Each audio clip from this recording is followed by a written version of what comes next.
Martinez blijft langer vastzitten. Miguelangelo Lo Martinez moest zich gisteren weer melden bij de rechtercommissaris. Daar werd gekeken naar het verzoek van de advocaat van Martinez of hij op vrije voeten de rest van het proces kon afwachten. In ieder geval het verdere onderzoek. Dat verzoek is niet op ingegaan, dus Martinez blijft vastzitten.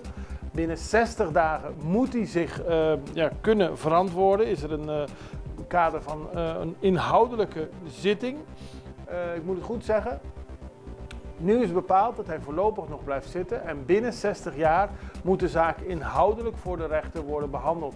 Dat kan via een regiezitting, dat kan via op een andere manier, maar in ieder geval moet er gekeken worden naar de zaak door een rechter binnen 60 dagen. En tot die tijd blijft hij vastzitten, tenzij er nog